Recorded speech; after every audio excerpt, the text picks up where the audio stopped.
Namaste. In the third session, we have understood what is Touchstone Method.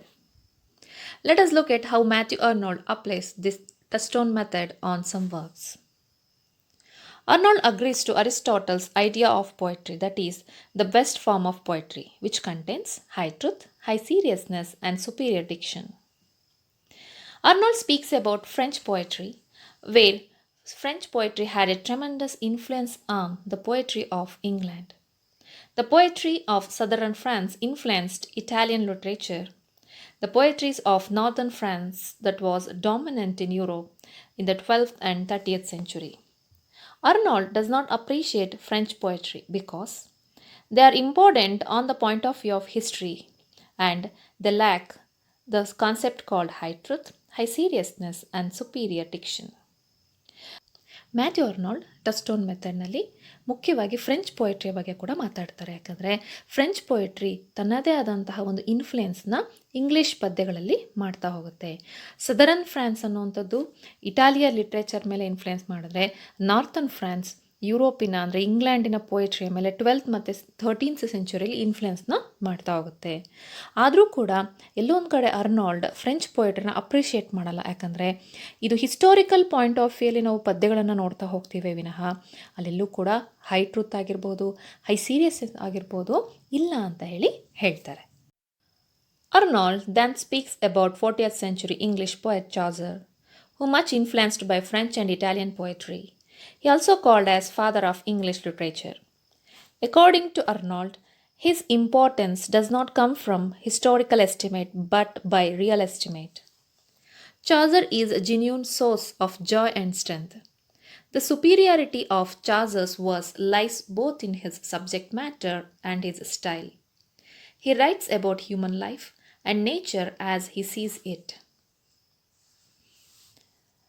Arnold even says that he stresses on the characters of humanistic view of life. There is a liquid diction in his poetry. His poems have a sound repetition of things. He had a great influence on English poets. He compares Chaucer to Dante, Milton, and Shakespeare, who are the classical poets. Yet, in spite of all these virtues, Arnold does not consider him as classical. As he points out, Chaucer lacks the high seriousness of the classics, thereby depriving him of the high honor. Matthew Arnold while is talking he also talks about ಚಾಸರ್ನ ಬಗ್ಗೆ ಕೂಡ ಮಾತಾಡ್ತಾರೆ. ಇವರು 14ನೇ ಶತಮಾನದ ಒಬ್ಬ ಅದ್ಭುತ English ಪದ್ಯಗಾರ. France ಮತ್ತು ಇಟಾಲಿಯ ಪದ್ಯಗಳಿಂದ ಇವರು ಇನ್ಫ್ಲುಯೆನ್ಸ್ ಆಗ್ತಾರೆ. ಇವರ ಪದ್ಯಗಳಲ್ಲಿ ಒಂದು ರೂಪ ರೇಷೆಗಳಾಗಿರ್ಬೋದು, ಸ್ಟೈಲ್ ಆಗಿರ್ಬೋದು, ಗುಣಮಟ್ಟ ಆಗಿರ್ಬೋದು ಅದ್ಭುತವಾಗಿರುತ್ತೆ. ಹಾಗೆಯೇ ನಮ್ಮ ಹ್ಯೂಮನ್ ಲೈಫಲ್ಲಿ ಆಗುವಂತಹ ನಮ್ಮ ನೇಚರ್ ಅವ್ರು ಏನನ್ನು ನೋಡ್ತಾರೋ ಅದನ್ನು ಹಾಗೇ ಅದ್ಭುತವಾಗಿ ಬರೆಯುವಂತಹ ಒಬ್ಬ ಉತ್ತಮ ಪದ್ಯಗಾರ ಕೂಡ ಹೌದು. ಇವರ ಒಂದು ಡಿಕ್ಷನ್ ಅಥವಾ ಇವ್ರ ಬರಹವನ್ನು ಅರ್ನಾಲ್ಡ್ ಲಿಕ್ವಿಡ್ ಡಿಕ್ಷನ್ ಅಂತ ಕರೀತಾರೆ. ಚಾಸರ್ ಅವ್ರನ್ನ ಡಾಂಟೆ, ಮಿಲ್ಟನ್, ಶೇಕ್ಸ್ಪಿಯರ್ ಅವರಂತಹ ಒಬ್ಬ ಫೇಮಸ್ ಕ್ಲಾಸಿಕ್ಸಿಗೆ ಅವರು ಕಂಪೇರ್ ಮಾಡ್ತಾರೆ. ಹೀಗೆ ಕಂಪೇರ್ ಮಾಡುವಾಗ ಎಲ್ಲೋ ಒಂದು ಕಡೆ ಇವ್ರನ್ನ ಅವರು ಕ್ಲಾಸಿಕಲ್ ಪೊಯೆಟ್ ಅಲ್ಲ ಅಂತ ಕರೀತಾರೆ. ಯಾಕೆ? Because he lakhs the high seriousness. ಅವರು ಅದ್ಭುತವಾಗಿ ಬರೆದ್ರು ಕೂಡ ಅವರ ಬರಹಗಳಲ್ಲಿ ಹೈ ಸೀರಿಯಸ್ನೆಸ್ ಅನ್ನೋದು ಇಲ್ಲ ಅಂತ ಹೇಳ್ತಾರೆ. Matthew Arnold then applies that to Elizabethan age. Arnold says that all of us recognize it as great poetry. According to him, Shakespeare from Elizabethan, Milton from Puritan are classic poets. They have all the qualities including high truth and high seriousness. Matthew Arnold Elizabethan ಏಜ್ನ ಬಗ್ಗೆ ಮಾತಾಡಬೇಕಾದ್ರೆ Shakespeare ಹಾಗೂ Milton ಅವ್ರನ್ನ classic poets ಅಂತ ಕರೀತಾರೆ. ಯಾಕಂದರೆ ಈ ಒಂದು ಸಮಯದಲ್ಲಿ ಗ್ರೇಟ್ ಪೊಯೆಟ್ರಿನ ನಾವು ರೆಕಗ್ನೈಸ್ ಮಾಡ್ಬೋದು ಅಂತ ಅರ್ನಾಲ್ಡ್ ಹೇಳ್ತಾರೆ.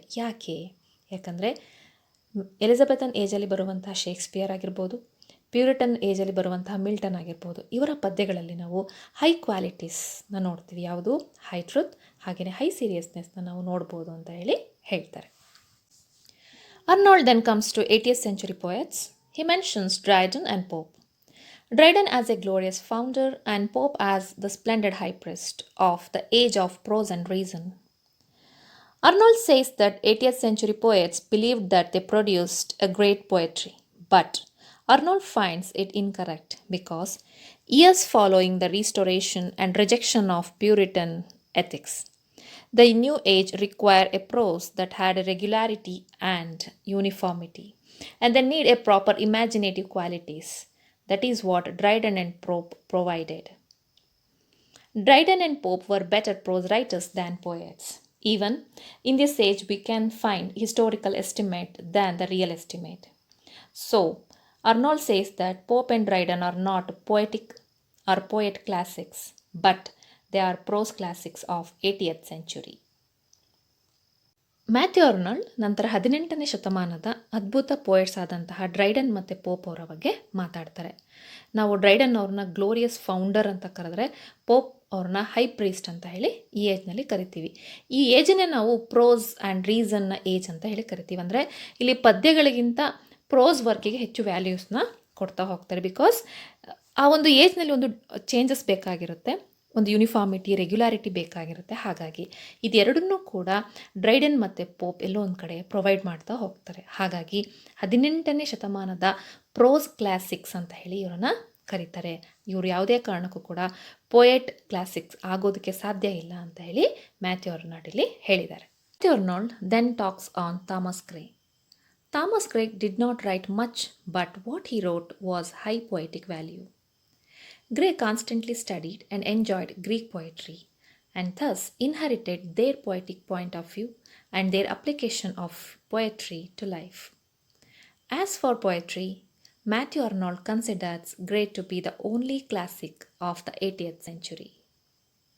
ಮ್ಯಾಥ್ಯೂ ಅರ್ನಾಲ್ಡ್ ಥಾಮಸ್ ಗ್ರೇ ಅವರ ಬಗ್ಗೆ ಮಾತಾಡ್ತಾ ಹೇಳ್ತಾರೆ, 18ನೇ ಶತಮಾನದಲ್ಲಿ ಇವರೊಬ್ಬರನ್ನ ಮಾತ್ರ ನಾವು ಪೊಯೆಟಿಕ್ ಕ್ಲಾಸಿಕ್ ಅಂತ ಹೇಳಿ ಕರಿಬಹುದು. ಇವರು ಅತಿ ಹೆಚ್ಚು ಬರೆದಿಲ್ಲ, ಆದರೆ ಬರೆದಿರುವಂತಹ ಪದ್ಯಗಳಲ್ಲಿ ನಾವು ಹೈ ಪೊಯೆಟಿಕ್ ವ್ಯಾಲ್ಯೂನ ನೋಡಬಹುದು. ಇವರು ಮುಖ್ಯವಾಗಿ ಓದಿರುವಂಥದ್ದು ಗ್ರೀಕ್ನ ಪೊಯೆಟ್ರಿಗಳು. ಅಲ್ಲಿ ಓದಿರುವಂತಹ ವಿಷಯಗಳನ್ನು ಅವರು ಪದ್ಯಗಳಲ್ಲಿ ಹೇಳ್ತಾ ಹೋಗ್ತಾರೆ.